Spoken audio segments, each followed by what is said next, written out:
convert the binary number into its hexadecimal equivalent. তো ইয়াতে দিছে আমাক এটা binary number 10111111 আৰু আমাক কৈছে যে এই binary numberটোক convert কৰিব লাগিব hexadecimalলৈ তাৰমানে ইয়াৰ hexadecimal equivalentটো আমাক উলিয়াব দিছে তো আমি কি কৰিম এই binary numberটোক আমি আকৌ এবাৰ নোট কৰি লওঁ so 101111 and 11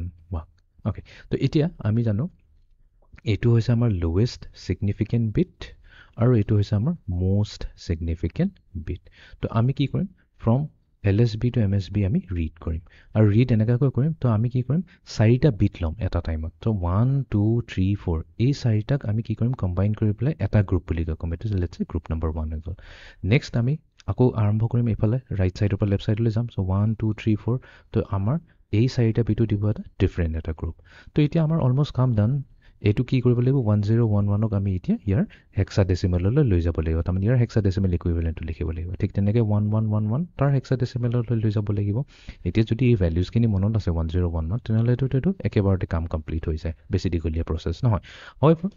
obviously কেতিয়াবা পাহৰি যোৱা হয় তো এটো কাৰণে এটা সিম্পল টেকনিক আমি ইউজ কৰিম মনত ৰাখিবৰ কাৰণে তো আমি কি কৰিম আমি ইয়াতে ইউজ কৰিম 8421 ঠিক আছে 8421 কোডটো মনত ৰাখিলে হ'ল এতিয়া আমি 1011 এৰে আৰম্ভ কৰো সো লেটস সে আমি ইয়াতে পুট কৰিছো 1011 এতিয়া 1011 পুট কৰাৰ মিনিংটো এইটো হৈ গল এতিয়া আমি চাম যে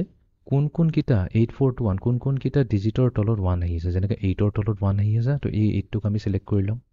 তাৰপিছত প্লাস কৰিম নেক্সট 4 তলত 0 আহিছে নেকি 4 তলত 1 আহিছে নেকি নাই 0 আহিছে তো আমি 4 টোক ৰিজেক্ট কৰি দিম 4 নলও 2 তলত 1 আহিছে yes তো আমি কি কৰিম 2 আমি কনসিডাৰ কৰিম নেক্সট আছে আমাৰ 1 ৰ তলত 1 আছে তো আমি এই তিনটা নম্বৰ লৈ লম 8 + 2 + 1 তো এটো দিব আমাক কি 11 দিব বাট এতিয়া এই যোনটো 11 টো পালো এই 11 টো হৈছে এটা ডেসিমেল নম্বৰ ঠিক আছে এটো হৈছে ডেসিমেল নম্বৰ তো আমি এটোই কৈছো যে 1011 এই বাইনাৰীটোৰ ডেসিমেল ইকুইভ্যালেন্ট আছে 11 বাট আমাক ডেসিমেল নালাগে আমাক হেক্সাডেসিমেল লাগে তো এটা 11 ৰ হেক্সাডেসিমেলটো কি হয় 11 ৰ হেক্সাডেসিমেলটো আমি জানো হেতু হৈ যায় আমাৰ কি b হৈ যাব বেস 16 তো তাৰ মানে আমি 1011 বুলি নকৈ পেলে আমি এটো ক'ব লাগিব যে এইটো হেক্সাডেসিমেল হৈছে b নেক্সট আহি গল আমাৰ 1111 এতিয়া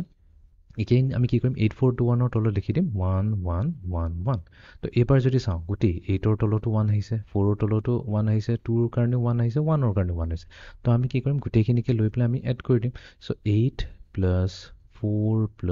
2 + 1 কৰি দিলে আমাৰ টোটালটো আহি যাব 15 বাট এগেইন 15 টো কি আছে 15 হৈছে আমাৰ এটা ডেসিমেল নম্বৰ whereas আমাক ডেসিমেল নম্বৰ নালাগে ইয়াৰ হেক্সাডেসিমেল ইকুইভ্যালেন্টটো লাগে তো আমি জানো 15 ৰ কাৰণে কি আমাৰ f হয় তো f 16 হৈ গল তো তাৰ মানে 1111 এই বাইনাৰী নম্বৰটোৰ হেক্সাডেসিমেল হ'ব